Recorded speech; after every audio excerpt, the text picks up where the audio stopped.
हुनुहुन्छ नेपाली सेनाको एकजना मेजर है भरत श्रेष्ठ म हामीले हिजो युद्धमा हामीले के गर्यौं युद्धमा हाम्रा कहाँ समस्याहरू रहे हामीले के भयो खासमा चाहिँ के हुनु थियो हैन सशस्त्र प्रहरी जनपद प्रहरी नेपाल आर्मीका थुप्रै मेजर क्याप्टेनहरू मतलब थुप्रै उहरूसँग हामी एउटै उसमा खाने सँगै सुत्ने सँगै बस्ने मेरो आफ्नो त लामो अनुभव छ पहिलो लडाई नै मेरो लागि 2060 मा म्याग्दीको बेनीमा चाहिँ म गएँ त्यहाँ हजुर जहाँको लडाई मेरो आफ्नो मानसपटलमा मेरो आफ्नो चाहिँ सम्झनामा अहिले पनि रिल चाहिँ घुमिरहन्छ हामी चाहिँ कस्तो पर्यो भने संयोग पनि है त्यो बेलाको कथा सुनाउ जस्तो लाग्यो है हजुर एकदमै हामीहरू चाहिँ सिडिओ कार्यालय कब्जा गरिसकेका थियौँ अब चाहिँ सेनातिर हामी चाहिँ सेनाको ब्यारेकतिर चाहिँ गइराखेका थियौँ है चौथोमा हुनुहुन्थ्यो हाम्रो रत्न महराको श्रीमती हजुर अब लडाई यस्तो भयो कि पुरा चाहिँ एकैछिन मलाई चाहिँ एकछिन पूर्ण म एकैछिन उसलाई भेटेर आउँछु भन्ने कुरा गर्नुभयो युद्धको बेला आफैमा चाहिँ भर्खर प्रेम विवाह भएको उहाँको पनि त्यही अघिल्लो दिन विवाह भएको छ है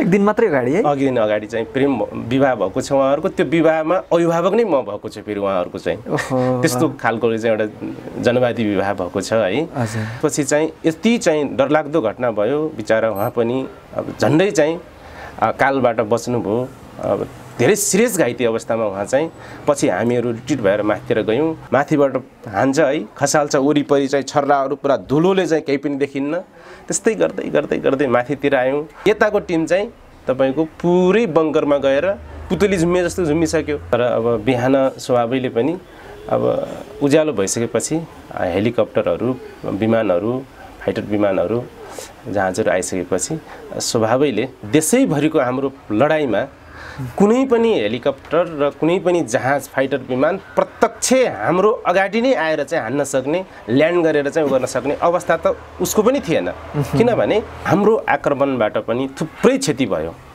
थुप्रै चाहिँ साई सेनाहरू थुप्रै नदीमा त्यहाँको चाहिँ नदीमा तल खसेको छ त्यसपछि नेतृत्व डराइसकेपछि परिस्थितिले कोल्टे फेरेको हो नत्र हामी काठमाडौँ कब्जाको अन्तिम चरणमा चाहिँ थियौँ जहाँ ड्राइभरले अथवा पाइलटले चाहिँ डाइभर्ट गर्यो बाटो चाहिँ चेन्ज गर्यो अथवा एक्सिडेन्ट गर्यो त्यसपछि सोचे अनुरूप हामीले चाहे अनुसार हाम्रो सपनाको हाम्रो लक्ष्यको हाम्रो उद्देश्यको कहीँ न कहीँ म त भन्छु हत्या नै भएको छ त्यस कारणले गर्दाखेरि हामी त्यो तयारी गर्दा गर्दै चाहिँ रोकिएको हो हामी त्यो विकासको चाहिँ चरणमा चाहिँ थियौँ त्यो बेला यो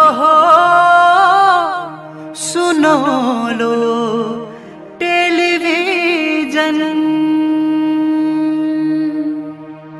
आदरणीय दर्शक महानुभाव आज हामीसँग अतिथिको रूपमा हुनुहुन्छ पूर्व जनमुक्ति सेना नेपालका बटालियन कमान्डर पूर्ण बुढा मगर विमर्श हुनुहुन्छ उहाँसँग हामी एकदमै हिजोका ऐतिहासिक कुराहरू उहाँको जीवनसँग सम्बन्धित वैयक्तिक जीवनका कुराहरू र एउटा उत्तर चढावको एउटा सङ्घर्षपूर्ण एउटा जीवन कथा जुन उहाँले चाहिँ भोगेर आउनुभयो यी सम्पूर्ण कुराहरू तपाईँ समक्ष एउटा प्रेरणाको स्रोतको रूपमा एउटा प्रेरणाको लागि सङ्घर्ष एउटा जीवन जुन सङ्घर्ष छ जीवन सङ्घर्ष हो सङ्घर्षबाटै अगाडि बढ्नुपर्छ भन्ने हिसाबले हामी प्रस्तुत गर्न गइरहेका छौँ र एउटा इतिहास जुन एउटा गौरवपूर्ण इतिहास बिर्सन नसक्ने इतिहास रचेर जनमुक्ति सेना नेपालले यहाँसम्म आफ्नो यात्रा तय गर्यो र अहिले उहाँ चाहिँ पूर्व जनमुक्ति सेनाको एउटा कमान्डरको हैसियतबाट अर्थात् एउटा चाहिँ कमान्डरको तर्फबाट आफ्ना विचार भावना आफ्ना प्रस्तुतिहरू आफ्ना चाहिँ भोगेका कुराहरू चाहिँ यहाँ राख्दै हुनुहुन्छ सर्वप्रथम आजका अतिथिले म स्वागत गर्न चाहन्छु आज कार्यक्रममा यहाँलाई स्वागत छ धन्यवाद आरामै हुनुहुन्छ ठिक छ यहाँ त लामो समयसम्म यो 10 वर्षे जुन सशस्त्र जनयुद्ध चल्यो ठुलो एउटा उथलपुथल एउटा चाहिँ आँधीहुरी आयो नेपालमा त्यसमा प्रत्यक्ष संलग्न पनि हुनुभयो होइन हजुर सर्वप्रथम यहाँ चाहिँ त्यो बेलामा लाग्ने बेलामा चाहिँ कुन गाउँबाट कुन ठाउँमा बस्दै आउनुभएको थियो दाङ त पक्कै हुनुहुन्न थियो होला त्यति बेला त्यसको बारेमा अलिकति हाम्रो दर्शकलाई एउटा पृष्ठभूमि त्यति बेलाको छोटो वर्णन गरिदिनुहोस् न मेरो घर रोल्पा बुढा गाउँ हजुर त्यति बेला रोल्पा आफैमा एउटा जनयुद्धको उद्गम थलो थियो हजुर हजुर जति बेला राज्य सत्ताको प्रमुख निशाना रोल्पा रुकुमका बस्तीहरू थिए किलोसेरा 2 अपरेसन गरिरहेको थियो जति बेला म कक्षा 9 पढ्दै थिएँ र हामीले परिवर्तनको मुक्तिको निम्ति विद्यार्थी हकहित र अधिकारको निम्ति त्यति बेला लड्नुपर्छ र आन्दोलनमा जानुपर्छ भन्ने एक खालको सोच ममा जाग्यो र त्यसपछि रोल्पा जिल्लाबाटै म 2056 सालमा माओवादी पार्टीमा भूमिगत भएको हो। यहाँको जुन त्यो विद्यार्थी जीवनकाल थियो होइन, पढ्दै गर्दाखेरि चाहिँ त्यो प्रभाव अर्थात् त्यो चाहिँ एउटा सरकारी पक्षबाट एउटा दबावको स्थितिको सिर्जना भएको थियो, अर्थात् माओवादीबाट चाहिँ एकदमै त्यो प्रभाव पर्ने अर्थात् त्यसले चाहिँ आफूतर्फ आकर्षण गर्ने अवस्था थियो, कस्तो थियो?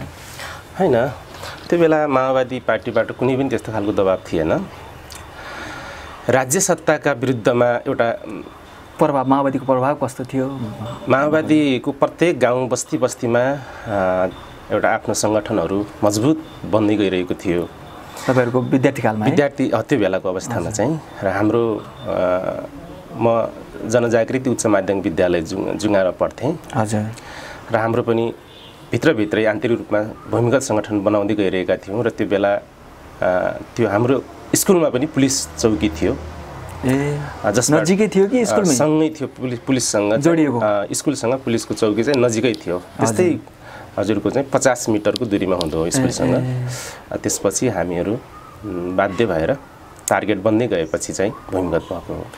जसरी रोल्पा, विशेष त रोल्पा नै, रुकुम रोल्पा नै केन्द्रबिन्दु बने होइन, त्यति बेला चाहिँ राज्यको निशानामा पनि त्यही पर्यो एउटा आँखामा।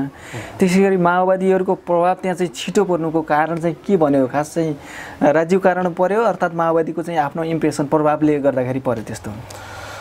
रोल्पा भनेपछि जातीय हिसाबले त्यहाँ मेरो बुझाइमा जनजातिहरूको बाहुल्यता भएको ठाउँ। त्यो सुरुमै वर्ग सङ्घर्षको निशानी केन्द्र दारबोट, थबाङ जस्ता ठाउँहरूमा पनि थुप्रै सैनिक अपरेसनहरू सुरुमा भएको राज्य सत्ताबाट। र त्यहाँ एउटा कम्युनिस्ट विचारप्रति मोहन विक्रम सिंहसँग त्यो बेला मसालको हामीले सुनेको कथा अनुसार चाहिँ त्यो बेलाको प्रभाव रोल्पामा पर्न गयो। र रोल्पालीहरूमा एक खालको एउटा आस्था, एउटा लक्ष्य र एउटा उद्देश्यप्रति जहिले पनि 36 साल चाहिँ उभिने एक खालको रोल्पालीहरूको आफ्नो इतिहास जो हो, त्यसले गर्दा रोल्पामा पहिलो सङ्गठन माओवादीको 52 सालको जनयुद्धको जो भूमिगत भइसकेपछि त्यो बन्न गयो। र त्यसपछि स्वभावैले पनि परिस्थितिले नयाँ मोड लियो। उसो भए सुरुवात जनयुद्धको भन्दा पहिले नै कम्युनिस्टको एउटा प्रभावको कारणले गर्दाखेरि माओवादीले चाहिँ त्यहाँ चाहिँ राम्रो सफलता हात पार्यो छिटै। हजुर। त्यो माओवादीको प्रभाव भइसकेपछि त राज्यको नजर पर्ने स्वाभाविक भइहाल्यो। हजुर। त्यस बेला गाउँ बस्तीहरूमा एकदमै राज्यका विभिन्न अपरेसनहरू यहाँले पनि भनिसक्नु भएको छ, त्यो चाहिँ दमनहरू धेरै मात्रामा हुन्थ्यो भन्ने हामीले सुन्छौँ। धेरै अप्ठ्यारो थियो रोल्पावासीलाई बस्नको लागि पनि भन्ने कुराहरू गर्नुहुन्छ। धेरै मिडियाहरूबाट पनि हामीले चाहिँ हेर्न पाउँछौँ। सबै गाउँ नै उठेर चाहिँ जङ्गलतिर जानुपर्ने अवस्था पनि थियो भन्ने सुनिन्छ। कस्तो थियो त्यहाँ? त्यहाँ सबैभन्दा बढी पुलिसहरूबाट आतङ्क बढी थियो। हजुर। थुप्रै हत्या आतङ्कहरू भए। अब जबरजस्ती बलात्कारका थुप्रै घटनाहरू पनि घटिए। हजुर। थुप्रै चाहिँ घटनाहरू, यातनाहरू, दमनहरू को प्रतिरोध रोल्पाली जनताले गरे, जसको फलस्वरूप छिटै नै माओवादी पार्टीको सङ्गठन चाहिँ घनीभूत रूपमा अगाडि चाहिँ विस्तार हुन सफल भयो। र त्यो बेलामा कैयन दिनहरू भोकै प्यासै, कैयन निद्राहरू जङ्गलमै बिताएका, सुतेका ती हाम्रा आफ्ना पनि चाहिँ क्षणहरू चाहिँ छन्, जसको कारण एउटा जबरजस्त सङ्घर्षबाट, जबरजस्त रोल्पालीहरूको प्रतिरोधबाट नै आज रोल्पामा, त्यो बेला रोल्पामा चाहिँ परिवर्तनको निम्ति माओवादीले उठाएका एजेन्डाहरूमा सबैभन्दा छिटो गोलबन्द भएको अवस्था हो। यहाँ चाहिँ विद्यार्थी कालमै चाहिँ अब पार्टी सङ्गठनमा निकट भएर लाग्नुभयो होइन? त्यति बेला चाहिँ जनयुद्धलाई बुझ्ने क्रममा त्यो चाहिँ स्कुले जीवनदेखि नै त्यस्तो प्रकारको सहकार्य अर्थात् चाहिँ नेताहरूसँगको सम्पर्क सम्बन्ध त्यस्तो चाहिँ प्रशिक्षणहरू पाउनुहुन्थ्यो, कस्तो हुन्थ्यो त्यति बेला? हो, हामीले त्यो बेलादेखि नै सुरुमै पनि एउटा मान्छेले मान्छेमाथि गरिने शोषण, दमन, अन्याय र अत्याचारका विरुद्धमा एउटा समृद्ध र समुन्नत समाज, एउटा उन्नत समाज निर्माण गर्ने, जहाँ त्यसको अन्तिम लक्ष्य भनेको, त्यसको अन्तिम उद्देश्य र अन्तिम सपना भनेको त्यसको साम्यवादसम्म जाने, जहाँ वर्गीय मुक्तिको प्रश्न जोडिएको थियो, त्यो विषय र त्यो स्कुलिङ स्वभावैले हामीले पनि सुन्ने गर्थ्यौँ, हामीले पनि त्यो बारेमा नजिकबाट भलाकुसारी गर्ने गर्थ्यौँ र त्यो स्कुलिङ त्यो विचारले जहाँ माओवादी आन्दोलनको शिक्षा हामीमा पनि जबरजस्त पर्न गयो र हामीले पनि त्यस अनुसार चाहिँ सरिक भयौँ। त्यो स्कुली जीवन परित्याग गरेरै त्यसपछि चाहिँ पूर्णकालीन बन्नुभयो चाहिँ पार्टीमा? म विद्यार्थी सङ्गठनको एरिया अध्यक्ष हुँदै, हजुर, जिल्ला सचिव हुँदै त्यो सङ्गठनमा रहँदै अध्ययन गर्ने अवस्था थियो कि थिएन? हामी अध्ययन गर्दै थियौँ र सङ्गठनमा पनि थियौँ, जहाँ हामी पढ्ने अवस्था नै रहेन, जहाँ चौकीबाट पुलिसहरूले प्रत्येक दिन हाम्रो बारेमा चाहिँ वारेन्ट जारी गर्ने, हामीलाई चाहिँ त्यस्तै परेपछि धरपकड छोप्नु, त्यस्तै परे हाम्रो जानै जाने अवस्था भइसकेपछि त्योभन्दा भूमिगत हुनु नै हामीले बेस्ट ठान्यौँ, उचित ठान्यौँ र हामी चाहिँ बाध्यतावश नै हिँड्नु पर्यो। उसो भए त्यति बेला चाहिँ पढाइ छोड्नुपर्ने अवस्था त्यसरी भयो है? हजुर। त्यसपछि लगातार सङ्गठनमै रहेर विद्यार्थीमै रहेर काम गर्नुभयो अथवा विद्यार्थी सङ्घ सङ्गठनमै रहेर काम गर्नुभयो कि अन्य क्षेत्र चाहिँ परिवर्तन भयो कि के भयो त्यसपछि पूर्णकालीन पछिको अवस्था? हजुर, पूर्णकालीन 2056मा पहिले विद्यार्थी सङ्गठनमै थिएँ, बाल्यकाल मतलब 6-7मा पढ्ने बेलादेखि नै। त्यसपछि पूर्णकालीन भएको 4 वर्षसम्म म विद्यार्थी सङ्गठनमा थिएँ। विद्यार्थी सङ्गठन रोल्पाको सचिव, उपाध्यक्ष, अध्यक्ष हुँदै त्यसपछि म पार्टी जिल्ला कमिटी सदस्य हुँदै जनमुक्ति सेनाको प्लाटुन कमान्डरबाट यो फर्मेसनमा आएको। अवकाश चाहिँ लिइसक्नुभयो अहिले त? हजुर, म सेना समायोजनको विशेष समितिमा पनि थिएँ, अन्मिनमा पनि काम गरेँ। यो सेना समायोजन विशेष समितिका कुराहरू अनुभव अनुभूति हामी चाहिँ पक्कै पनि दर्शकलाई राख्ने नै छौँ। त्यसभन्दा अगाडि यहाँ चाहिँ जनमुक्ति सेनामा प्रवेश गरिसकेपछिका केही चाहिँ अनुभव अनुभूतिहरू, केही चाहिँ संस्मरणहरू हाम्रो दर्शकलाई सुनाऊ। यहाँको सुरुको चरणमा के कस्तो भयो, त्यो सेनामा गइसकेपछि त्यति बेलाको कस्तो थियो अवस्था, फर्मेसन कस्तो थियो? म जनमुक्ति सेनामा जाने बेला ब्रिगेड स्तरको जनमुक्ति सेनाको संरचना बनेको थियो। हजुर। र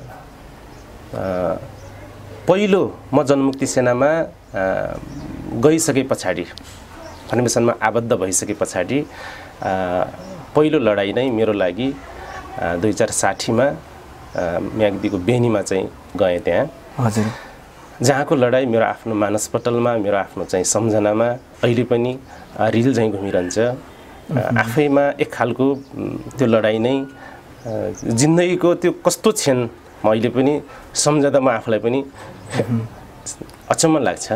सुरुको लडाइँ चाहिँ म्याग्दीको बेनी नै बन्यो यहाँको? हजुर, म्याग्दीको बेनी नै हो। अब त्यो लडाइँपछि रातभरको लडाइँ भयो है। पहिलो जिन्दगीमा मेरो आफ्नो चाहिँ जीवनमा पहिलो लडाइँ छ है। त्यति बेला पहिलो भएको कारणले गर्दा प्रत्यक्ष चाहिँ यसमै गएर लड्नु त पर्यो कि परेन? पर्दैन थियो? सेकेन्ड एसाल्टमा म थिएँ। म अहिले हाम्रो शहीद भइसक्नुभयो हाम्रो किमबहादुर थापा सुनिल। हजुर। हजुर, उहाँसँगै नजिकै थिएँ म चाहिँ। हजुर। संयोगवश मसँगै रहनुभएका एकजना अहिले हाम्रो प्रचण्डको स्वकीय सचिव हुनुहुन्छ। हजुर। हजुर। जुगबहादुर महरा सर, उहाँको छोरा रत्न महरा। हजुर। हजुर। उहाँ घाइते भएको, उहाँको श्रीमती जीवनसङ्गिनी अहिले खुट्टा छैन है, खुट्टा चाहिँ अपाङ्ग हुनुहुन्छ। स्वयं रत्न उहाँ घाइते भएको एकछिन हामी चाहिँ कस्तो पर्यो भने संयोग पनि है, त्यो बेलाको कथा सुनाउँ जस्तो लाग्यो है। एकदमै। हामीहरू चाहिँ सिडिओ कार्यालय कब्जा गरिसकेका थियौँ। अब चाहिँ सेनातिर हामी चाहिँ सेनाको ब्यारेकतिर चाहिँ गइराखेका थियौँ है। अनि डिएसपी कार्यालय पनि कब्जा भइसकेको अवस्था थियो। अनि त्यसपछि उहाँहरू चौथोमा हुनुहुन्थ्यो, हाम्रो रत्न महराको श्रीमती। हजुर।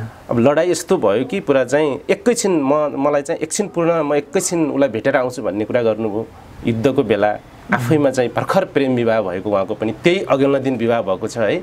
एक दिन मात्रै अगाडि है? अघि दिन अगाडि चाहिँ प्रेम विवाह भएको छ उहाँहरूको। त्यो विवाहमा अभिभावक नै म भएको छु फेरि उहाँहरूको चाहिँ। त्यस्तो खालको चाहिँ एउटा जनवादी विवाह भएको छ है। अनि नजानुस् भन्दा भन्दै जानुभयो बिचरा उहाँलाई पनि एक खालको माया। स्वयंसेवक भएर जानुभएको थियो कि उहाँ सेना नै हुनुहुन्थ्यो? उहाँ चाहिँ स्वयंसेवक कमान्डर हुनुहुन्थ्यो है। त्यसपछि चाहिँ यति चाहिँ डरलाग्दो घटना भयो, बिचरा उहाँ पनि अब झन्डै चाहिँ कालबाट बच्नुभयो। अब धेरै सिरियस घाइते अवस्थामा उहाँ चाहिँ। पछि हामीहरू रिट्रिट भएर माथितिर गयौँ। ढाडमै ठुलो चोट छ है उहाँको त? ठुलो चोट छ, यति कि ठुलो बमले यदि म नभएको भए फेरि उहाँ मर्ने है। त्यसपछि बाटोमा अब रिटर्न भएर बिहानी पख उज्यालो भयो, हामी हिँड्दैछौँ बाटोमा 2-3वटा चाहिँ हेलिकप्टरहरू है, हजुर, अनि फाइटर विमानहरू पुरा चाहिँ यस्तो गर्छ, पुरा चाहिँ कुनै कभरहरू पनि ढुङ्गाको सानो यस्तै सानो कभर चाहिँ पनि चाहिँ पाए पनि त्यो ठुलो लाग्छ के, पुरा चाहिँ घर जस्तो लाग्छ है, पुरा सुरक्षित भयो जस्तो लाग्छ। माथिबाट हान्छ है, खसाल्छ, वरिपरि चाहिँ छर्राहरू पुरा धुलोले चाहिँ केही पनि देखिन्न। त्यस्तै गर्दै माथितिर आयौँ। स्वयं रत्न छुटेको घाइतेलाई फेरि चाहिँ पछि माथि अर्को एकजना साथी छुटेको घाइतेलाई लिन जान्छु भन्दा माथिबाट ठ्याक्कै सेना बसिसकेको रहेछ।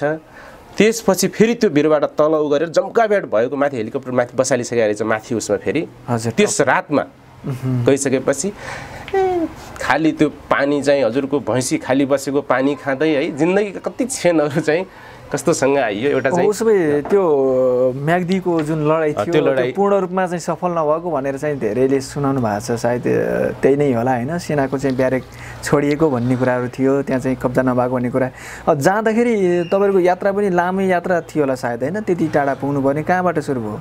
हजुर, अलिकति कर्णालीदेखि तपाईँको अब गण्डकसम्मको चाहिँ हामीहरू पैदल नै हुन्थ्यो, पिएलले चाहिँ सेन्ट्रलाइज भएको थियो। हामीहरू पनि त्यो बेला लामो यात्राबाट थबाङ केन्द्रित हुँदै अब रुकुमबाट चाहिँ गएका हौँ है। हजुर, ढोरपाटनको बाटो हुँदै धेरै मतलब दुःखका आफ्नै कथाहरू छन् यसका चाहिँ। जाँदाखेरि त त्यस्तो चाहिँ लडाइँ समस्या भएन, बिचमा केही पनि समस्या भएन। आउँदाखेरि चाहिँ जति समस्या भयो, जाँदाखेरि जाने बेलामा पनि तपाईँहरूको दरबाङको माथिल्लो चाहिँ जङ्गलको बिचमा मात्र एकपल्ट हो, त्यसपछि कहीँ पनि चाहिँ पछि हामीलाई चाहिँ लाग्न आएन। ऊ पनि त्यो जुन म्याग्दीमा जाने क्रममा चाहिँ तपाईँहरूको योजना मुताबिक चाहिँ भएन, पहिले नै बाहिरै लडाइँ पऱ्यो भन्ने चाहिँ एउटा कमान्डरले जानकारी दिनुभएको थियो, त्यस्तै भएको थियो? पहिले नै उसको आर्मीको पैदल गस्ती रहेछ, पैदल गस्तीसँग बाहिरै पनि त्यो त धेरै ठाउँमा भएको जस्तो खाराको भिडन्तमा पनि बाहिरकै उसँग चाहिँ फायर भएको छ है। थुप्रै ठाउँहरूमा चाहिँ त्यो त स्वभावैले लडाइँ हुन्छ नै भने जस्तो हुँदैन होइन। कतिपय म्याप मतलब रिडिङ गरे जस्तो जाँदाखेरि भूगोल ठ्याक्कै चाहिँ संरचना नमिल्न सक्ने थुप्रै यस्ता खालका चाहिँ लेखेर बनाउने नै हुन्थ्यो त्यति बेला चाहिँ नक्सा, लेखेरै बनाउने हो, हेरेर लेखेर बनाउने हो। भिडियो पनि हुन्थ्यो अरे होइन, त्यति भिडियो पनि हुन्थ्यो। तपाईँले भने जस्तै जिल्ला प्रशासन कार्यालय भनेको सिडिओ कार्यालय र डिएसपी कार्यालय पूर्ण रूपमा कब्जा भएको छ। पुरै सिडिओ डिएसपीहरू हाम्रो नियन्त्रणमा आएको छ त्यो बेला है। त्यसपछि हामीले चाहिँ ऊ अनुसार नै चाहिँ छोडिएका छौँ पछि चाहिँ। तर सेनाको ब्यारेक हामीले सोचे जस्तो म्याप रिडिङमा त्यो नभइसकेपछि पूर्ण रूपमा कब्जा चाहिँ नभएको हो। तपाईँहरूको नक्साभन्दा फरक थियो?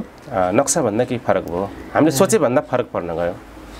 अनि प्रायः चाहिँ उज्यालो भइसकेपछि हेलिकप्टर चाहिँ आइहाल्ने र हेलिकप्टरबाट आक्रमण हुँदा ठुलो चाहिँ क्षति हुन सक्ने चाहिँ सम्भावनाले गर्दाखेरि पनि जब चाहिँ उज्यालो भएपछि छोडेर आउने हुन्थ्यो माओवादीहरूको भन्ने चाहिँ सुनिन्छ। यो चाहिँ हो कि होइन सत्य?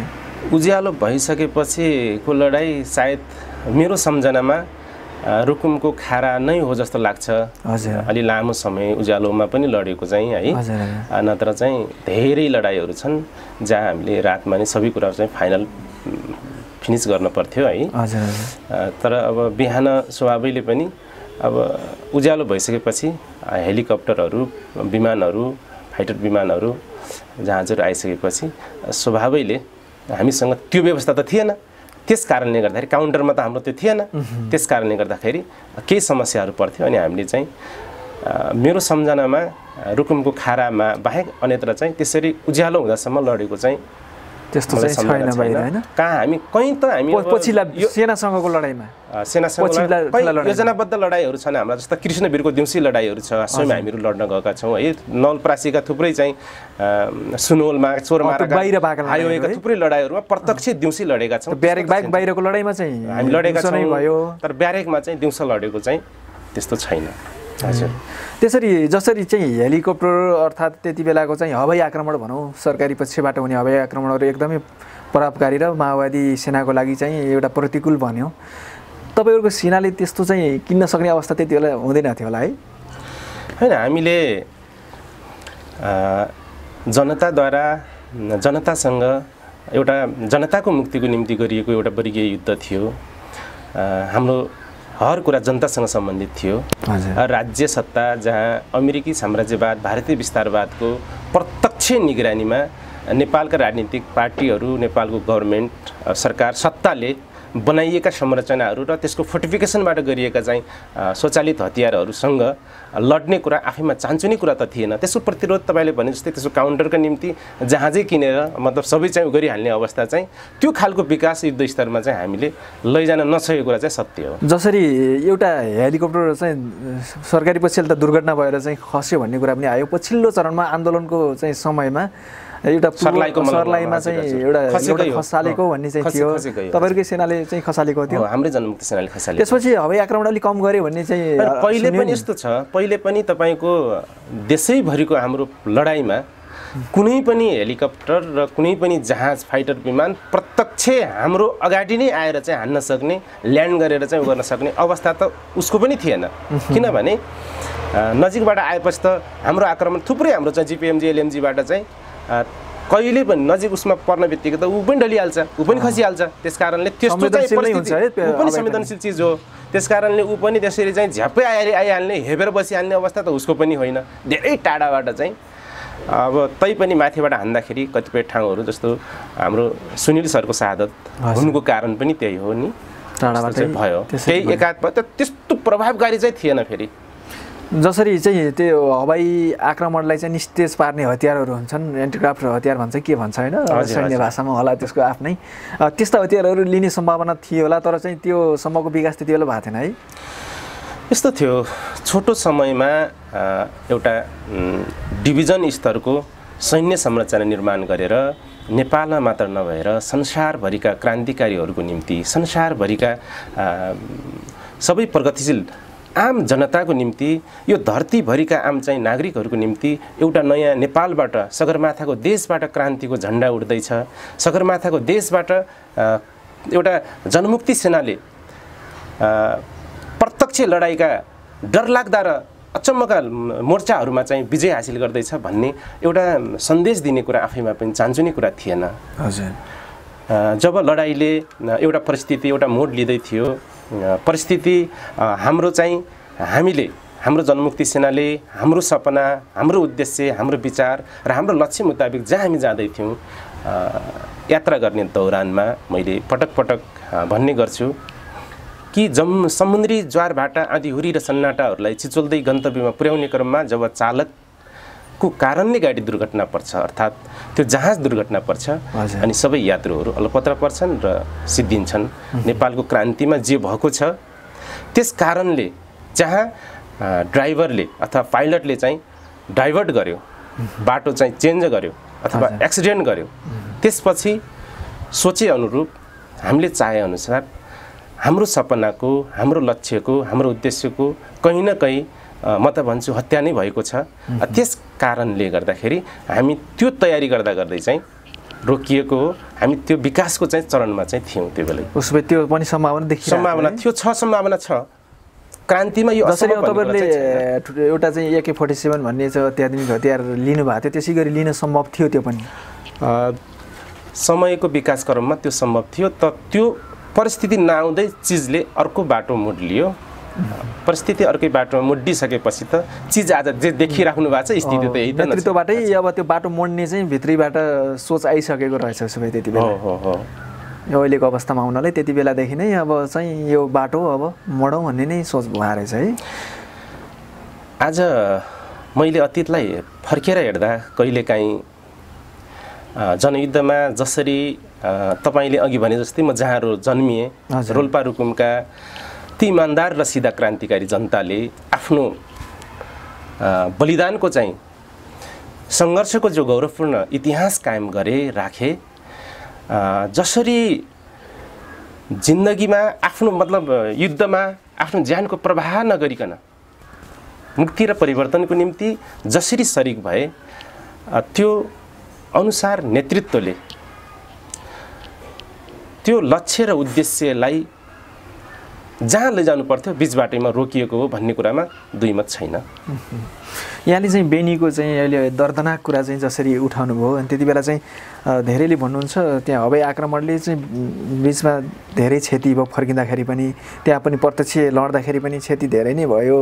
अब माओवादीतर्फ पनि सरकारी पक्ष त क्षति हुने नै भयो होइन। त्यस्तो अवस्था आयो, क्षति अलि सोचेभन्दा बढी नै भयो त्यहाँ भन्ने कुराहरू थियो। त्यो कस्तो थियो खास चाहिँ अवस्था? होइन, लडाइँमा सेनासँगको लडाइँमा मैले अघि पनि भनिहालेँ, त्यहाँको जो संरचना हो, जो फोर्टिफिकेसन थियो, अब हामीले सोचे अनुरूप जे सोचेर लडाइँमा गइयो त्योभन्दा प्रतिकूल केही बनेको थियो र पनि हाम्रो आक्रमणबाट पनि थुप्रै क्षति भयो। थुप्रै चाहिँ साई सेनाहरू थुप्रै नदीमा त्यहाँको चाहिँ नदीमा तल खसेको छ, थुप्रै चाहिँ बाहिर चाहिँ आएको, थुप्रै चाहिँ क्षति भएको छ, थुप्रै चाहिँ मरेका छन् र हाम्रो पनि थुप्रै साथीहरू त्यो बेला चाहिँ शहीद भए है, हुनुभयो। थुप्रै घाइते भयो। बाटोमा आउने बेलामा पनि झन्डै 25-30 जना साथीहरू घाइते हुनुभयो हेलिकप्टरबाट। हजुर घाइते हुनुभयो। अब यो लडाइँमा यो स्वाभाविक कुरा हो। हवाई आक्रमणबाट चाहिँ घाइते भएका जनसेनाहरू पनि चाहिँ त्यो हवाई आक्रमणले मृत्यु भयो भन्ने थियो कुरा, त्यो साँचो? त्यसो होइन, घाइते भएको, मृत्यु चाहिँ भएको होइन है। हजुर। जसरी त्यति बेला तपाईँहरू चाहिँ फर्किने क्रम हुन्थ्यो, फर्किने क्रममा चाहिँ बढी ठाउँ अवरोध हुने तर जाँदाखेरि नहुनुको कारण चाहिँ सूचना नपाएरै होला होइन। सरकारी पक्षले चाहिँ पहिले जाँदाखेरि सूचना नपाउने, फर्किँदाखेरि अब थाहा त हुने भइहाल्यो लडिसकेपछि। एउटा कुरो के हुन्छ भने अझ म्याग्दीको सन्दर्भमा जहाँ पनि एकातिर लड्न गएर अर्को बाटो जाने कमै सम्भावना हुन्थ्यो। त्यही बाटो नै फर्किने हुन्छ।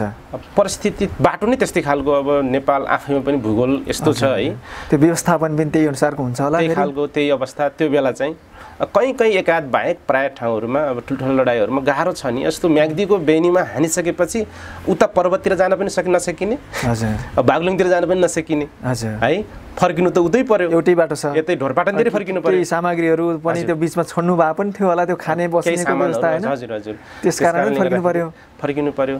तर त्यहाँ चाहिँ जुन बाटो तपाईँहरूले अपनाउनु भएको थियो त्यो बाटो हिँड्न दिएनौँ भनेर सेनाहरूले चाहिँ त्यति बेला एउटा चाहिँ पत्रकार सम्मेलन गरेर पनि जानकारी दिएका थिए। धेरै ठाउँ दरबाङको माथिल्लो जङ्गलमा मैले अघि नै भने त्यो त्यहाँनिर झन्डै सेनासँग मेरो आफ्नै चाहिँ थुप्रै साथीहरूको पनि भयो, अब भिडन्त भयो है।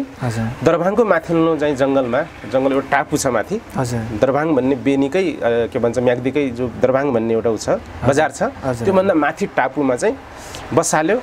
तर अब सामान्य जो हामीले यही बाटो जान्छन् भनेर बसेको हो, त्यो चाहिँ बसालेको ल्यान्डिङ गराएको थियो हेलिकप्टर।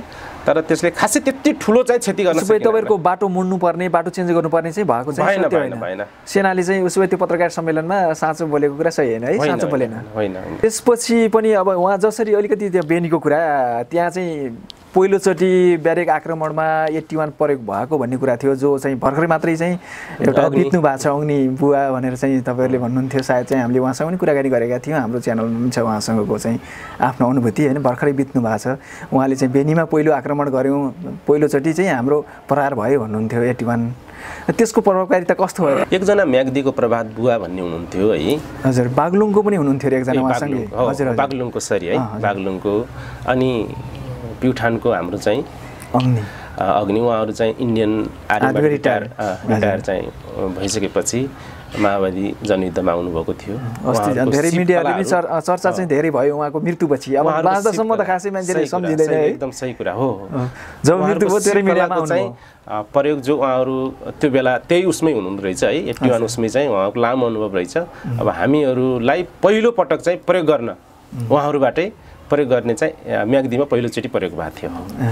त्यो कतिको प्रभावकारी बन्यो, त्यसले चाहिँ प्रभावकारिता कतिको चाहिँ पाए जस्तो लाग्यो त्यहाँ चाहिँ? यस्तो छ, अब हामीले प्रत्यक्ष त्यहाँ गएर हेरेको अवस्था चाहिँ होइन, तर चाहिँ हामीले आकलन गर्दाखेरि थुप्रै चाहिँ सैनिकहरू चाहिँ त्यहाँको भित्र चाहिँ थुप्रै अब मेजर बस्ने घरहरू थुप्रै उसमा चाहिँ हताहत भएको चाहिँ हाम्रो अनुमान छ। किनभने हामीले थुप्रैहरू त्यहाँ चाहिँ आक्रमण गरेका छौँ, थुप्रै वर्षा छ त्यो ताकेकै ठाउँमा अथवा चाहेकै ठाउँमा जान्थ्यो नै है त्यो बम चाहिँ जान्थ्यो उसको त्यो प्रयोगकारिता चाहिँ भयो त्यसले काम चाहिँ गर्यो गर्न काम मजाले गर्यो काम चाहिँ गर्यो उहाँहरू दक्षिणै हुनुहुन्थ्यो जो चाहिँ अहिले बितिसक्नु भएको छ एकदम धेरै मिडियाहरूमा आयो पहिले चाहिँ चर्चा कहिले भएन 5 दशकसम्म पछि चाहिँ उहाँ बितिसकेपछि थुप्रै मिडियाहरूले लेखे समाचारहरू धेरै आयो सायद बाहिरका चाहिँ सञ्चार माध्यमहरूले पनि लिए हामीले त्यस्तो पायौँ एउटा मान्छे चाहिँ 5 दशकसम्म चाहिँ हाम्रो जनयुद्धमा जनमुक्ति सेनाभित्रको एउटा माइलस्टोन नै हो खासमा उहाँहरूको जीवन आउनु उहाँहरू हाम्रो एउटा आस्थाको धरोहर नै हो त्यो बेला चाहिँ त्यसपछि जसरी चाहिँ त्यो म्याग्दीमा लड्नुभयो त्यसपछि त्यति बेला एकदमै चरम द्वन्द्व चर्किँदै गएको अवस्था एकदमै द्वन्द्व एकदम उत्कर्षमै थियो भनौँ होइन त्यसपछि गण्डक क्षेत्रतर्फ पनि धेरै अभियानहरू त्यता केन्द्रित पनि भयो होला जस्तो लाग्छ त्यसपछि यहाँको कहाँ पर्यो त्यस्तो चाहिँ अवस्था त्यसपछि म्याग्दीको लडाइँपछि अब पछिल्लो चरणमा त्यो बेला हजुर माओवादी पार्टीको निर्णय गण्डक अभियान ढाडमा टेकेर टाउकोमा हान्ने अन्तिम राज्यसत्ता कब्जा गरेर काठमाडौँमा गएर खास त्यति बेलाको योजना हामीले यसो सोच्दाखेरि अहिले हुन त अब त्यो चाहिँ पार्टीले के बनाएको थियो हामीले त अब चाहिँ थाहा हुने कुरो भएन तपाईँहरूलाई कस्तो थियो अब तपाईँहरूलाई जानकारी थियो होला जसरी चाहिँ पूर्वतिरबाट पनि अब जस्तै सिन्धुपाल्चोक अनि त्यसपछि काभ्रे लगायतका ठाउँहरूमा सेना चाहिँ आइरहेको देखिन्छ यता पश्चिमतिरको सेना पनि अब एकीकृत भएर एक ठाउँ चाहिँ केन्द्रित भएर त्यही गण्डकी अञ्चलका चाहिँ आसपासका जिल्लाहरूमा केन्द्रित हुँदै पोखरासम्म कृष्णभिरहरू काठमाडौँसम्म गएको देखिन्छ सोचाइ उसो भए काठमाडौँसम्म पुग्ने र केन्द्रीय सत्ता कब्जा गर्ने नै भन्ने थियो त्यति बेला हामीलाई यस्तो सम्झना हुन्थ्यो म आफूलाई पनि है हजुर 1946-47 को सम्झना मलाई भइराखेको थियो त्यो बेला चाहिँ जहाँ सन् 1946-47 तिर चीनमा माओ त्से-तुङको नेतृत्वमा त्यहाँको जनमुक्ति सेनाले राज्य सत्ता कब्जाको अन्तिम चरण जहाँ 1949 मा भयो सायद हामी 1949 को सन्निकटमा छौँ कि काठमाडौँ कब्जाको हामीलाई त्यो खालको चाहिँ चीनमा पनि त्यसै गरी सेना नजिक गएको थियो राजधानीको हो त्यसै गरी चाहिँ त्यस्तो खालको चाहिँ फिलिङ्स हामीलाई भइराखेको थियो तर यी सबै कुराहरू अघि तपाईले भन्नुभयो जस्तो राज्य सत्ताका विरुद्धमा लड्नका निमित्त जे आवश्यक चीजहरू हो जस्तो हेलिकप्टर प्लेन मतलब जसरी चाहिँ विकासको चाहिँ स्तर बढाउनु पर्ने थियो जसरी लड्न पर्ने थियो त्यो सन्दर्भमा के हो कहाँ हो भन्दा हामी करिब अब विकासको त्यो चरणमा छौँ है भन्ने हामीलाई बुझाइ भइराखेको थियो अब पछि त्यो कहीँ न कहीँ चुक्यो नेतृत्वलाई कहीँ न कहीँ डर लाग्यो नेतृत्वलाई कहीँ न कहीँ अब मरिन्छ कि एकचोटि जुनीमा यो युगमा एकपटक पाएको जिन्दगी कहीँ कतै यही उमेरमै अन्त यही बेलामै कतै ढलिसकेपछि गर्ने के भन्ने पर्यो भन्ने म आफै आत्मैदेखि मलाई त्यो सोच्छु है त्यसपछि नेतृत्व डराइसकेपछि परिस्थितिले कोल्टे फेरेको हो नत्र हामी काठमाडौँ कब्जाको अन्तिम चरणमा चाहिँ थियौँ त्यो सोचाइ नै त्यही हो है योजना त्यही नै हो उसको काठमाडौँ केन्द्रित गरेर काठमाडौँ नजिक पुग्ने र त्यति शक्ति केन्द्रित अझ गरेर अझ शक्तिशाली बनेर नजिक नै त्यो काठमाडौँ नै कब्जा गर्ने भन्ने हिसाब नै त्यही थियो त्यही भएर नजिक पुग्नु भएको थियो उसो भए गण्डक क्षेत्रका जुन लडाइँहरू हुन् त्यहाँ पनि विशेष त भिडन्तहरू नै बढी भयो त्यहाँ चाहिँ आक्रमणभन्दा पनि बाहिरै लडाइँहरू धेरै परे ठाउँमा चाहिँ धेरै लडाइँहरू परे भन्ने चाहिँ हामीले पनि सञ्चार माध्यमबाट सुन्ने गर्थ्यौँ तपाईँ चाहिँ त्यस्तो पर्नु भने त्यस्तो चाहिँ सम्झना आउने अलि स्मरणीय कहीँ भयो कि भएन कुनै ठाउँमा होइन लडाइँहरू किन नहुनु थुप्रै लडाइँहरू छन् है हजुर अब चित्रे भन्ज्याङको लडाइँ छ स्याङ्जाको चित्रे भन्ज्याङमा पनि भिडन्तै भयो है भिडन्त भयो प्रत्यक्ष सेनासँग देउसी लडाइँ भएको छ है हजुर अनि कृष्णभिरमा प्रत्यक्ष लडाइँ भएको छ त्यो त झन् पुरै हाम्रै योजनामा लडाइँ भएको छ त्यहाँ पनि सहभागी बन्नुभयो कृष्णभिरमा हजुर त्यो लडाइँ झन् तपाईँ देखिहाल्नु भयो होइन प्रत्यक्ष चाहिँ भूगोल बोल्छ त्यहाँ चाहिँ बोल्छ है त्यो प्रत्यक्ष लाइभ नै भयो मिडियामा अनि नवलपरासीको सुनवलको लडाइँ चोरमाराका लडाइँहरू थुप्रै लडाइँहरू छन् जहाँ त्यसले के देखाएको थियो हामीलाई भने शाही सेनासँग प्रत्यक्ष देउसी लड्न त्यो पनि हाइवे पूर्व पश्चिम राजमार्गको पुरै चाहिँ तपाईँको हाइवेमा दिउँसै भिडन्त गर्न सकिन्छ जनमुक्ति सेनाको उपस्थिति जनाउन सकिन्छ भन्ने एक खालको आत्मबल विश्वास चाहिँ दिएको थियो। चित्रे भन्ज्याङमा कस्तो टाइपको चाहिँ त्यो लडाइँ भयो, कसरी? चित्रे भन्ज्याङ हामीले सोचे भन्दा प्रतिकूल, जहाँ धेरै लडाइँहरू चाहिँ हाम्रो योजनामै हुन्थे है। त्यो चाहिँ तपाईँहरूको सोचाइ योजना भन्दा चाहिँ बाहिरको लडाइँ थियो? हाम्रो भन्दा प्रतिकूल लडाइँ थियो। आकस्मिक सेनातर्फबाटै भयो? सेनाबाट नै हामी आइरहेको बाटो उसले अवरुद्ध गर्यो दिउँसम्मै। तर पनि अब दुईजना साथीहरू त्यहीँ हुनुभयो। तर तैपनि लामै लडाइँ चल्यो त्यहाँ? लामै लडाइँ चल्यो।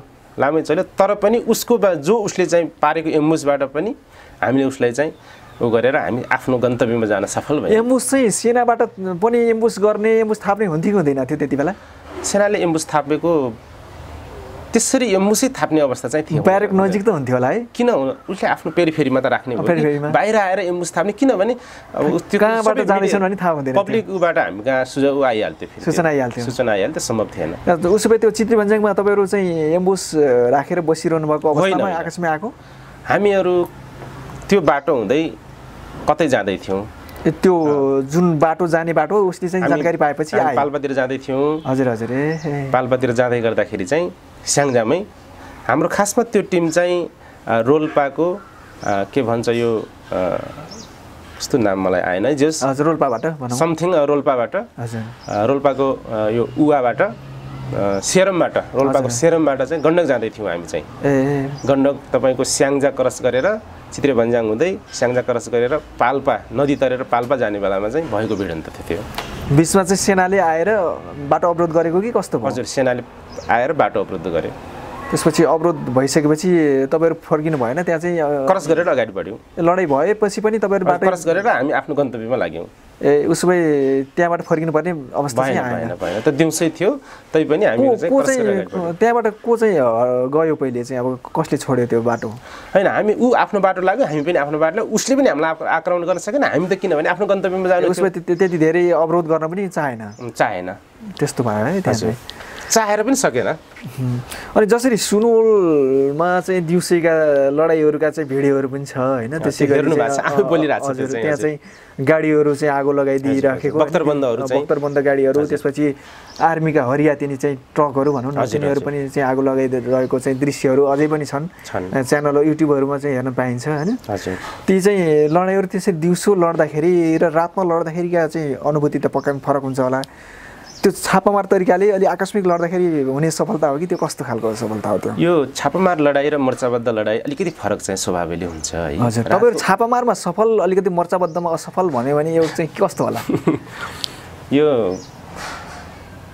तपाईँले भने जस्तै मोर्चाबद्ध लडाइँमा हामीले धेरै यो कुराहरू त्यो बेला पनि आउने गर्थे हामी माथि एक खालको चाहिँ है। तपाईँहरू मोर्चाबद्ध लडाइँमा चाहिँ असफल भएकै हो भन्ने चाहिँ आउँथ्यो। मैले यो भनिहालेँ कि आफ्नो लक्ष्य, उद्देश्य र विचारमा, आफ्नो सही रणनीतिमा जाने क्रममा अर्थात् आफ्नो सही प्लानमा जाने क्रममा जहाँ नेतृत्व लिडरसिपको कुरा आउँछ, हजुर, नेतृत्वमा जे परिस्थितिले जे लियो नि, यसले गर्दाखेरि कहीँ कतै हामीलाई समस्या चाहिँ आयो।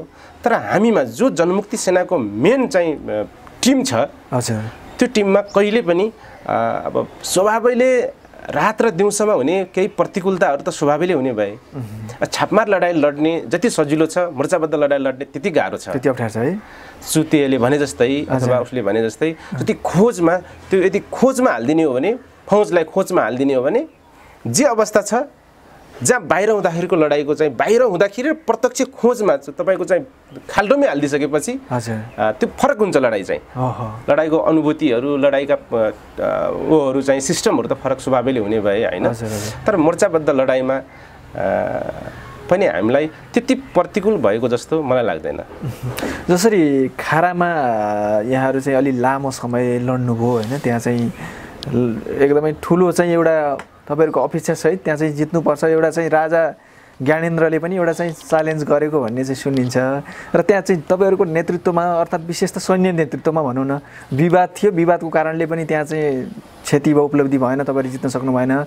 अर्को चाहिँ अब त्यहाँ चाहिँ छुट्टा छुट्टै योजनाहरू बने त्यसरी पनि चाहिँ मिलेन भन्ने कुराहरू सुनिन्छ यो कतिको साँचो होला चाहिँ हामीले चाहिँ कसरी लिन सकिन्छ कुरालाई तपाईँ भने जस्तै केही कुरा चाहिँ कहीँ कुरा कम्युनिकेसनमा चाहिँ समस्या भएको हो ग्याप भएकै हो त्यो पनि नेतृत्वकै कारणले त्यसो भएको छ खास चाहिँ राजनीतिक नेतृत्वकै सैन्य नेतृत्वबाट यस्तो भयो होइन यो सैन्य नेतृत्वमै त्यो बेलाको चाहिँ विशेष गरी मध्य कमान र पश्चिम कमानको जो पश्चिम कमानको कमान्डर प्रभाकर सर र यता मध्य कमानको कमान्डर अहिलेको हाम्रो उपराष्ट्रपति पासाङको बिचमा तालमेल नमिल्दाखेरि जहाँ हामी मध्य कमानबाट गएका थियौँ हाम्रो लडाइँ हामीले चाहिँ हाम्रो छापमार लडाइँबाट जाने तयारी भयो हाम्रो खासमा है तपाईहरुले छापमार लडाइँ र मोर्चाबद्ध लडाइँको फरक यो हो कि पश्चिमबाट आएको टिम जो प्रभाकरको नेतृत्वमा आएको टिम प्रभाकरले दिएको निर्देशन चाहिँ मोर्चाबद्ध लडाइँको तयारी रहेछ उहाँहरू अब भोलि पर्सिसम्म लडाइँ लड्ने गरिकन ट्यान्ल खन्न लाग्नुभएछ बङ्कर खन्न लाग्नुभएछ तल धेरै तलबाट तपाईँको चाहिँ 100 मिटर तलबाट चाहिँ तयारी गर्न लाग्नुभयो उहाँहरू चाहिँ ओहो हजुर है धेरै तलबाट चाहिँ 500 मिटर तलबाट चाहिँ ट्यान्ल खन्न सुरु गर्नुभयो जहाँ लडाइँ के हो थाहै छैन त्यहाँको टिम उहाँहरूलाई चाहिँ हामी त एक रातमै लडाइँ फिनिस गर्नु छ यताको टिम चाहिँ तपाईँको पुरै बङ्करमा गएर पुतली झुम्मे जस्तो झुम्मिसक्यो लडाइँमा यताको चाहिँ वातवाती पर्यो वातवाती गइसक्यो उताको गएको छ उहाँको त ट्यानल खनि राखेको छ तपाईँ आफै भन्नुहोस् एउटा एकतिरको टिम गएर अर्को टिम नगएपछिको त्यो लडाइँ कस्तो हुन्छ त्यसले चाहिँ के अपेक्षा के परिणाम निकाल्छ यो हो परिस्थिति खासमा एउटा खुट्टा मात्रै अगाडि बढ्यो हजुर एकतिर खुट्टा चाहिँ पछाडि नै रह्यो त्यसको परिणाम हामीले खारामा एक खुट्टाले हिँड्न नसक्ने हुन्छ नि खारामा नराम्रोसँग चाहिँ हार बेहोर्नु पर्छ उसमा त्यो अलिकति उहाँहरूको आफ्नो एउटा अपनत्व अथवा घमण्डको कारणले पनि त्यस्तो हुने देखियो नत्र त एउटै हुनुपर्ने नि योजना त एउटै बन्नुपर्ने होइन र त्यो दुईवटा कमान्डरको बीचमा आपसी तालमेल नभइकिन समझदारी नभएको देखियो जहाँ साथीहरूको शहादत भयो म अहिले पनि भन्छु त्यो लडाइँको चाहिँ जस उहाँहरूले त्यसको चाहिँ त्यो घटनाको त्यसको पुरै चाहिँ त्यसको जस चाहिँ उहाँहरूले लिनुपर्छ त्यसको श्रेय चाहिँ उहाँहरूले लिनुपर्छ किनभने एउटा लडाइँ पुरै झुम्मिएर गइसक्यो एउटा टिम एउटा एक साइडतिरबाट अर्को टिम चाहिँ मोर्चाबद्ध लडाइँको तयारी गरिराखेको छ भनेपछि त्यहाँनिर त नेतृत्वहरूको बिचमा चाहिँ केही कुरो त मिलेन नि केही कुरो नमिलेको कुरा त गडबडी त छ भन्ने धालमा कुछ घाल आयो भन्ने कुरा देखियो त्यहाँनिर जसको परिणाम हामीले ठुलो क्षति बेहोर्न पर्यो जसरी त्यस बेला चाहिँ जसरी भए पनि मरेर सबै सकिएर भए पनि खारा जित्नुपर्छ भन्ने नेतृत्वबाट आएको थियो भनेर चाहिँ जनमुक्ति सेनाका चाहिँ थुप्रै तपाईँहरूका चाहिँ सहयोगदारले भन्ने गर्नुहुन्छ त्यो चाहिँ त्यही प्रकारको चाहिँ आएको थियो निर्देशन हो लडाइँमा चाहिँ हामी खाराबाट पराजित भएर घर फर्किन हुन्न है भन्ने चाहिँ थियो हजुर तर परिस्थिति कस्तो भइदियो त भन्दा हामी आज रात नै फाइनल गर्छौँ भन्ने बाट हाम्रो टिम लाग्यो यताबाट पश्चिमबाट मध्य कमानबाट गएको टिम हजुर हजुर यसको चाहिँ पूर्वी बेल्टाबाट गएको टिम यता पश्चिम बेल्टाबाट गएको टिम चाहिँ तलबाट ट्यानल बङ्कर खन्दै गइराखेको छ त्यसले गर्दाखेरि समस्या चाहिँ भयो त्यो जहाँ चाहिँ हामीले हार बेहोर्न पर्यो अब थुप्रै साथीहरूको क्षति भयो घाइते हुनुभयो है उसो भए तपाईँहरूको योजना छुट्टा छुट्टै बनिसकेपछि त तपाईँ फर्किसकेपछि पनि त उताको टोली लड्यो होला फेरि के भयो त त्यहाँ झन्डै 12-1 बजेसम्म लडाइँ भएको छ नि त उताको टोली पछि सम्म लड्यो कि यताको टोली सँगसँगै फर्कियो कस्तो भयो 12-1 बजे यताको टोली रिट्रिट हुन बित्तिकै त अब त्यो पनि त्यहाँ बस्ने त अवश्य रहेन नि त्यसपछि त त्यो नै भइगयो उसो भए उताको पनि रिट्रिट भयो सँगसँगै गयो हजुर यताको चाहिँ फर्कियो भने जानकारी भइसकेपछि उता पनि सँगसँगै आयो होइन झन्डै 12-1 बजेसम्म लडाइँ भएको छ दिउँसो नै एकदमै हेलिकप्टरहरू एकदमै धेरै आए भन्ने कुरा थियो तपाईको चाहिँ नयाँ सेनाहरू धेरै थपियो भन्ने कुरा थियो हेलिकप्टरहरू पुरै चाहिँ माथि घुमिराखेको छ हामी त पालतिर चाहिँ उ छ वाल्नपट्टि त्यसको ठ्याक्कै त्यो तपाईँ खारा जानु भएको छैन है खारा त्यसको ब्यारेको वाल्नपट्टि एउटा ठ्याक्कै पाल्नपट्टि गाउँ छ त्यही गाउँमा लगभग 1:30 कि 2 बजेसम्म त हामी खाना खाइराखेका थियौँ त्यो घरमा मैले रोटी खाएँ त्यो खाएर माथि उकाल लागेको हामी त्यति बेला दिउँसै हेलिकप्टर प्रत्यक्ष देखिनुहुन्थ्यो होला त्यति बेला त्यसरी त घुमिरहन्थ्यो हजुर त्यसरी चाहिँ पुरै अब एउटा बाक्ला मकी जस्तो भनौँ न त्यत्रो जनमुक्ति सेनामा चाहिँ माथिबाट हान्दा त ठुलो क्षति चाहिँ मोल्नु पर्यो होला त्यसपछि त माथिको हवाई आक्रमणबाट कस्तो के भयो त्यति बेला साथीहरू क्षति भयो जस्तो हाम्रो एकजना विप्लवको त्यो बेला अङ्गरक्षक हुनुहुन्थ्यो है हजुर एकजना साथीको त्यहाँ शहादत भयो रुकुमकै हुनुहुन्छ होइन हजुर साथीहरूको क्षति भयो त्यो हेलिकप्टरको आक्रमणबाट बढी भयो कि प्रत्यक्ष लडाइँमा जे भयो हेलिकप्टरबाट त्यस्तो एकाध साथीहरूको हुने बेलामा उहाँको सादत भयो भनेको हेलिकप्टरबाट हैन हजुर तर जति लडाइँमा भयो त्यति हेलिकप्टरबाट चाहिँ भएको होइन त्यस्तो हुँदैन थियो एकाध साथीहरू मैले भने जस्तो सुनिल सरको कुरा गरेँ अघि हजुर हजुर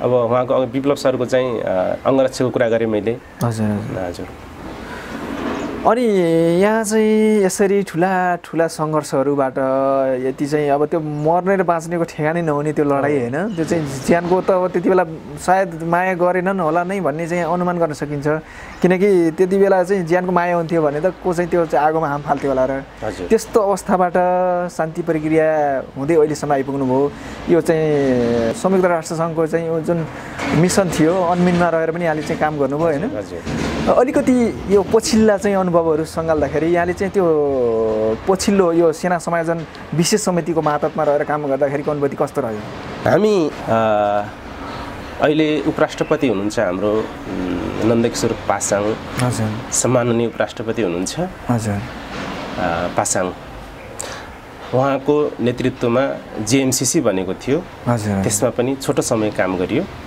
त्यसपछि चाहिँ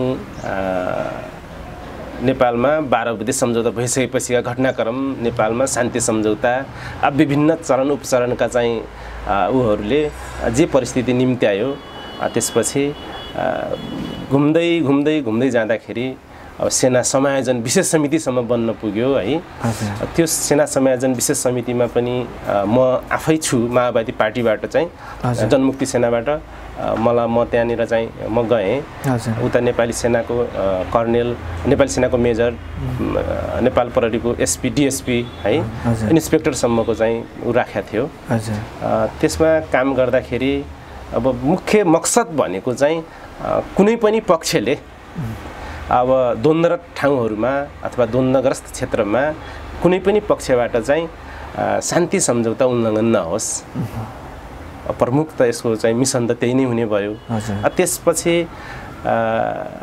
सम्झौतामै मैले अघि नै भनिहालेँ जहाज पाइलटको कारणले ठोकिएर जुन अवस्थामा पुगेको थियो मैले भन्ने गर्छु त्यो बेलामा चाहिँ जहाज त ठोकिसकेको थियो 12 बुँदे सम्झौतामै ठोकिसक्यो त्यहाँ उसले प्लेन चाहिँ दुर्घटना भइसक्यो 12 बुँदे सम्झौताले गर्यो तर परिस्थिति कहाँ थियो त भन्दा अब सेना समायोजनको उसमा जस्तो उसमा यस्तो पनि भन्न सकियो जहाज चाहिँ ठोकिसकेको थियो अब त्यहाँ भएका यात्रुहरूलाई कति बचाउने कसरी व्यवस्थापन गर्ने कसरी उपचार गर्ने भन्ने मात्रै थियो त्यहाँ त्यस सन्दर्भमा सेना समायोजन विशेष समितिमा पनि म काम गरेँ मेरो लामो अनुभव त्यहाँ छ र हाम्रो मुख्य उ चाहिँ कति चाहिँ सेना समायोजनमा जाने है कतिले अवकाश लिने कतिले चाहिँ अब एउटा पुनर्उसमा चाहिँ जाने अब यस्ता खालकोहरूमा त्यही काम थियो के अरे जहाँ सेना समायोजन भइसक्यो है अब तपाईँ देखिहाल्नु भएको छ फिगर देख्नु भएको छ तपाईँ त सेना समायोजनको यो विशेष समितिमा रहिसकेपछि यहाँ चाहिँ धेरै समस्याहरू जटिलताहरू पनि आए होइन एउटा विभेदका कुराहरू पनि आए कोही चाहिँ अब रुँदै घर फर्किने अवस्था आयो कोही चाहिँ सेनामा जाने मन हुँदा हुँदै पनि सेनामा समायोजनमा जानु भएन भनेर पनि कुराहरू आइराखेका छन् यसले गर्दाखेरि अलिकति तपाईँहरूले चाहिँ केही न्यायमूलक तरिकाले चाहिँ समायोजन गर्ने त्यस्तो चाहिँ अब विधिको लागि त्यस्तो प्रक्रियाको लागि पहल गर्ने चाहिँ त्यो सोच्नु भएन दबाब दिने कुरा भएन हैन ठोकिसकेको प्लेनलाई हामीले मर्मत गर्न सक्ने अब ठोकिएर दुर्घटना भइसकेको उसलाई चाहिँ हामीले फेरि बनाउन सक्ने त्यो सामर्थ्य त हामीसँग थिएन त्यो सम्भव पनि हुँदैन तर चाहिँ अलिकति बिरामी भएका रोगीहरूलाई हैन चराइरहेको घाउले अलिक कम गर्नको लागि प्रयास कतिको भयो हैन हामीले चाहिँ खासमा त्यो बेला तपाईले भने जस्तै दर्दनाक घटनाहरू कथाहरू व्याथाहरू छन् साथीहरूका त्यो बेलाका है विशेष गरिकन तपाईले मिडियामा पनि बाहिर आएको थियो है थुप्रै कमान्डरहरूका विरुद्धमा त्यो बेला चाहिँ विद्रोह भएको छ है जुलुस भएको छ है नारा जुलुसहरू भएका छन् हतियारसम्मका कुराहरू हतियार फसाफसका कुराहरूसम्म पनि आएपछि आगजनी समेत भएको कुराहरू भएका गाडीहरू तोडफोड भएका दुर्घटना भएका थुप्रै उहरू छ है त्यो केले देखाएको हो तपाईँ नेतृत्वको चाहिँ लिडरशिपको समस्या हो त्यो सबै यो कुरा त हाई कमान्डकै समस्या हो खासमा म त भन्छु त्यो बेलाको तत्कालीन तपाईहरुले गर्न सक्ने चाहिँ प्रयास गर्दा गर्दै पनि हुने सम्भावना थिएन हामीले चाहेर पनि त्यो जहाज डुबिसकेको जहाजलाई हामीले चाहिँ उठाउन सक्ने अवस्था थिएन प्रयास चाहिँ भयो तर चाहिँ केही गर्न सक्ने हामीले गर्यौँ केही रातका कुराहरू चाहिँ गर्न सक्ने थियो थुप्रै चाहिँ हामीले गर्न सक्ने हुन सक्ने कुराहरू त हामीबाट भयो तर सम्भवै नहुने कुरा त हामीबाट पनि सम्भव थिएन त्यति बेलाको त्यो जुन अनुभूति हो चाहिँ त्यो सेना समाधान विशेष समितिमा रहँदाको अनुभूति अब त्यो लडाइँबाट चाहिँ त्यो शान्ति प्रक्रियामा गइसकेपछि एउटा छुट्टै संसारमा गए जस्तो त अनुभूति त पक्का पनि हुन्छ होला कस्तो फिल गर्नुभयो पहिले सुरुका दिनहरूमा हामीले सुरुमै कस्तो भयो भन्नुहुन्छ भने शान्ति प्रक्रियामा आइसकेपछि जब सेना ब्यारेकमा बस्ने भयो हजुर अब त्यो बेला हामीले अब अलिकति प्रसङ्ग अर्कोतिर मोडियो है सन्दर्भले कस्तो त भन्दा एउटा क्रान्तिकारी पार्टीसँग अथवा एउटा क्रान्तिकारी चाहिँ सेनासँग क्रान्तिकारी सत्तासँग जे कुराहरू साटिन्छन् अथवा आफ्नो लक्ष्य र उद्देश्यमा एउटा वर्गीय मुक्तिको निम्ति गरिएका त्यो बेलाका प्रतिबद्धताहरू त्यो बेलाका चाहिँ लक्ष्यहरू कम्युनिस्ट पार्टीको आफ्नो आदर्शबाट हैन कम्युनिस्ट पार्टीको आफ्नो विचारबाट हेर्दा कहिल्यै पनि न कम्युनिस्ट पार्टीको त्यो जनमुक्ति सेना जिन्दगीमा हामी लडाईँ लड्ने बेला डब्ल्युटी भइसकेपछि अन्तिम दिनसम्म जुन दिन हामी शान्ति प्रक्रियामा बस्यौँ त्यो दिनसम्म भन्दा अगाडि हामीले कहिल्यै पनि सेना ब्यारेकमा बस्छ भन्ने कल्पना गरेका थिएनौँ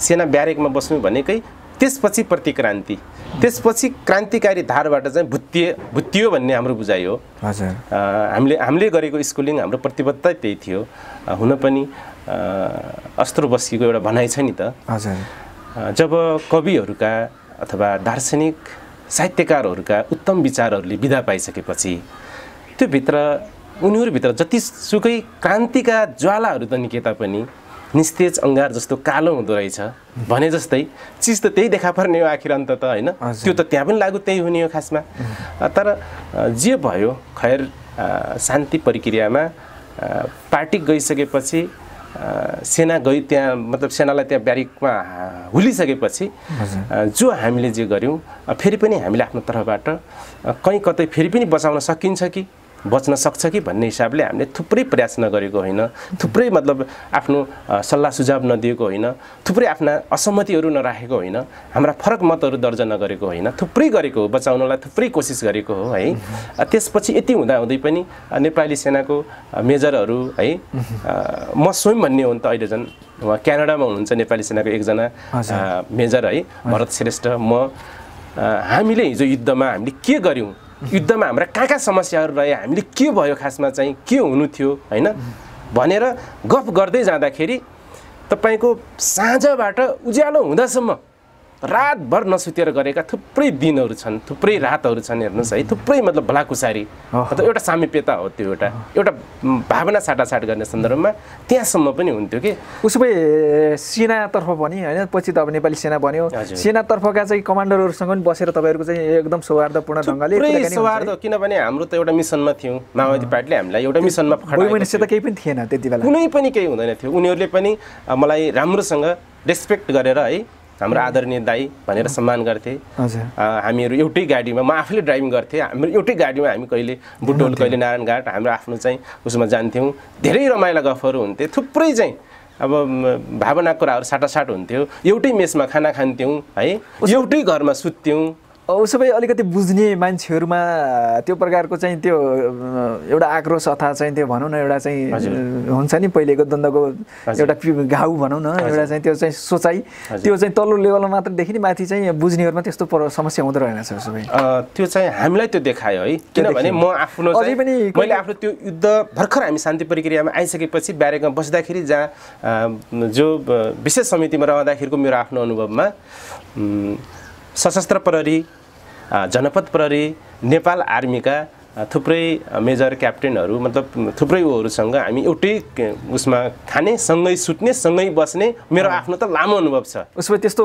मनोभावना केही पनि थिएन त्यस्तो चाहिँ सौहार्दपूर्ण नै हुन्थ्यो है त्यस्तो मनमा चाहिँ एक आपसको एकदमै खुलेरै कुराकानी गर्ने खुलेरै कुरा गरे कति पनि मनमुटाव एकदम केही पनि थिएन उसमा अहिले हेर्दाखेरि अलिकति कसैमा अझै पनि त्यो चाहिँ सानो सोचाइले गर्दा पनि होला हैन अलिकति उहाँहरु कुनै तल्लो लेभलका नै हुनुहुन्छ होला उहाँहरुले अझै संकीर्ण चाहिँ व्यवहार राख्ने त्यो सोचाइ राख्ने कुराहरू गर्ने कमेन्ट गर्ने अहिले पनि हुनुहुन्छ नि जसरी चाहिँ त्यो उहाँहरूको त्यो निजी धारणा निजी सोचाइ हो हजुर उहाँहरूको सङ्कुचित धारणा भनेर भन्न मिल्छ हो उहाँहरूको निजी सोचाइ हो त्यो चाहिँ अलिकति फ्याकल्टी ढङ्गले अलि नबुझ्ने गरेर अब चाहिँ अलि नबुझेरै त्यस्तो चाहिँ सोच्नुहुन्छ होला जस्तो होइन तर चाहिँ आपसमा हामी आपसमै त्यस्तो छैन भन्ने कुराहरू उहाँहरूलाई उहाँहरूको दरिद्र सोचाइ हो थाहा नभएरै होला होइन त्यसो चाहिँ केहीमा हुन्छ त्यो चाहिँ सबैमा होइन एक आधमा हजुर कुनै कुनैमा त्यस्तो देखिन्छ हजुर अनि अलिकति प्रसङ्गलाई चाहिँ मोडौँ तपाईँहरूकै मूल नेतृत्वबाट नेत्रविक्रम चन्द विप्लव जुन चाहिँ एकदमै प्रभावशाली नेता हुनुहुन्थ्यो यो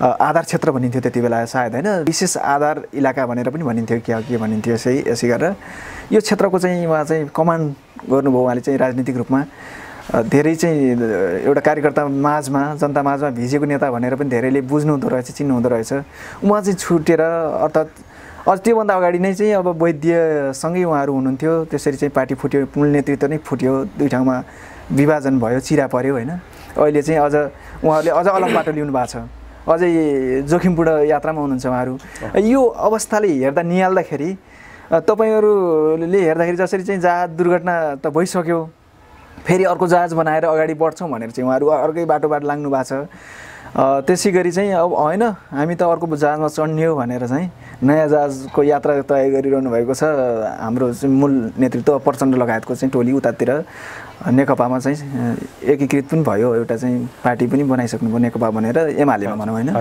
यो अवस्थाले हेर्दाखेरि यहाँ चाहिँ अब कुनै पार्टीसँग कुनै चाहिँ संस्थासँग आबद्ध हुनुहुन्छ कि हुनुहुन्न त्यो हामीलाई जानकारी भएन के देख्नुहुन्छ यो अवस्थाले चाहिँ यहाँले कसरी निहालिरहनु भएको छ हो त्यति बेला हामीले सहकार्य गरेको हिसाबले तपाईँले सोद्धा यतिसम्म मैले भन्न सक्छु र भन्नुपर्छ कि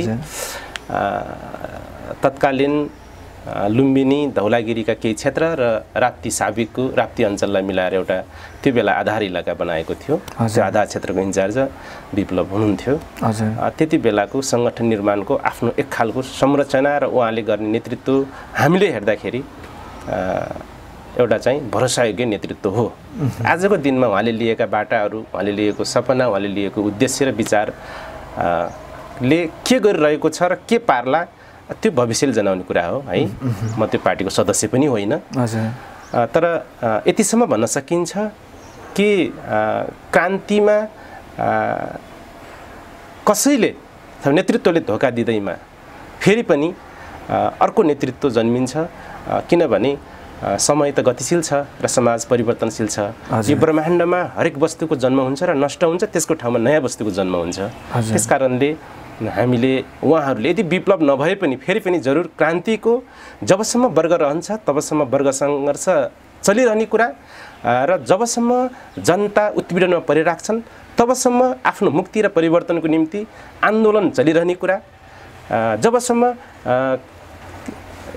हरेक ठाउँमा आफ्नो लक्ष्य र उद्देश्यको निम्ति चलिएका आन्दोलन र क्रान्तिको निम्ति नेतृत्व वर्ग सङ्घर्षबाट उत्पन्न हुने कुरा र त्यसले चाहिँ अगाडि बढ्ने विकास गर्ने कुरा यो समयको गतिशील उसमा चाहिँ आफ्नो विकास क्रममा स्वाभाविक कुरा हो भन्ने मलाई लाग्छ त्यस सन्दर्भमा अब प्रचण्डले धोका दिँदैमा विप्लवले धोका दिँदैमा फेरि पनि कुनै पनि शक्ति जन्मिन्छ र अगाडि बढ्नुपर्छ भन्छु मैले चाहिँ उसो भए यो किनभने यो त क्रान्तिको उनै हो यो चाहिँ यात्रा नै हो त्यसमा को रहन्छ को चाहिँ जान्छ यी पात्रहरू जाने आउने कुरासँग त्यस्तो ठुलो अर्थ राख्दैन ठुलो कुरा यो हो कि मेन स्ट्रिम यो हो कि जहाँ आफ्नो उद्देश्य जहाँ आफ्नो लक्ष्य हिजो जे थियो आज म स्वतन्त्र हिसाबले आफ्नो म समाज सेवा गरिरहेको छु म स्वतन्त्र आफ्नो व्यवसाय गरिरहेको छु बसिरहेको छु यदि परिवर्तनमा चाहिँ आबद्ध पर्यो भने छैन कुनै पनि पार्टीमा म अहिलेसम्म चाहिँ छैन कुनै पनि पार्टीको पार्टी सदस्य मसँग म छैन आवश्यक पर्यो भने सही विचार सही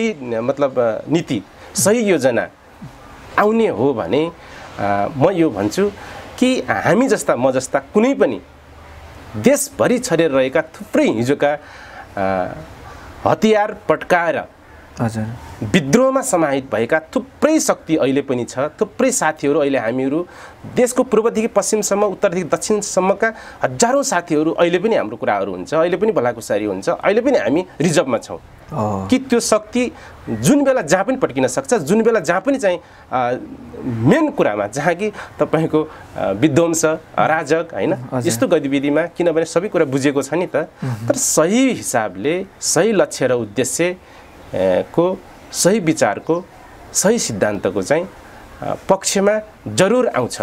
त्यो भनेको क्रान्तिको पक्षमा जरुर आउँछ। जरुर यो चाहिँ कुनै पक्ष अथवा कुनै एउटा चाहिँ नेतृत्वले धोका दिँदैमा क्रान्ति रोकिन्छ भन्ने मलाई लाग्दैन।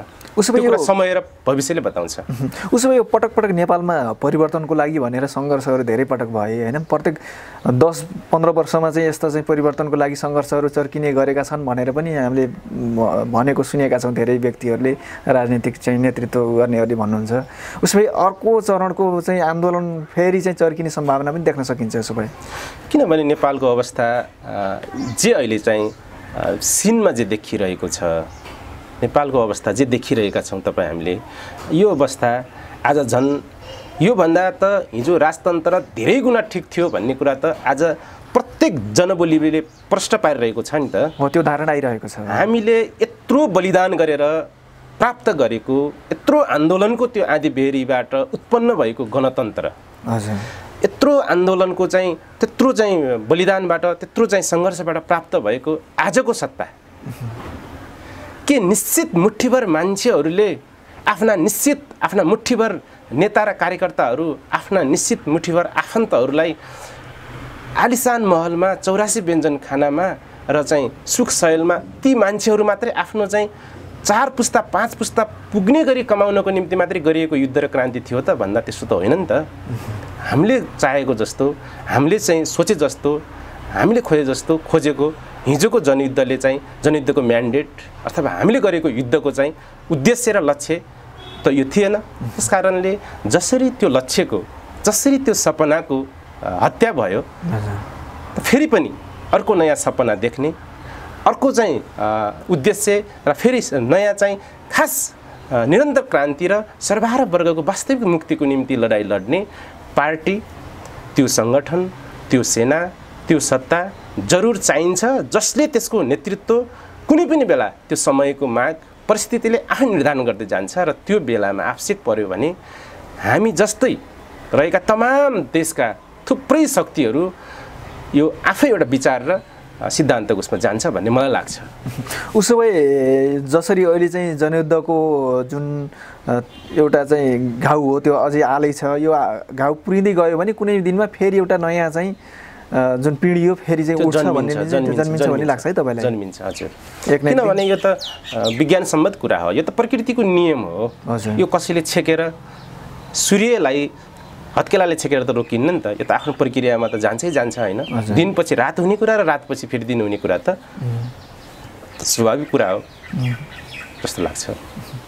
एकदमै महत्त्वपूर्ण कुरा होइन, आफ्नो चाहिँ विचार भावना, त्यसपछि एउटा चाहिँ भोगाइ हिजोका विगतका कुराहरू सबै समेटेर आज हामी कार्यक्रम प्रस्तुत गऱ्यौँ। दर्शकको लागि हामी चाहिँ आज कार्यक्रम राख्यौँ। यसको लागि यहाँले चाहिँ अमूल्य समय, लामो अवधि पनि लियो, हामीले हाम्रो लागि उपलब्ध गराउनु भयो। यसको लागि चाहिँ धेरै धेरै आभार र धन्यवाद प्रकट गर्न चाहन्छु। र अन्त्यमा चाहिँ के भन्न चाहनुहुन्छ यहाँले? तपाईँहरूले पनि यो सुनौलो नेपाल च्यानल मार्फत हजुर आफ्ना भनाइहरू राख्ने जो अवसर जुटाउनु भयो, यहाँहरूलाई पनि धेरै धेरै धन्यवाद। फेरि पनि भेट्ने बाचासहित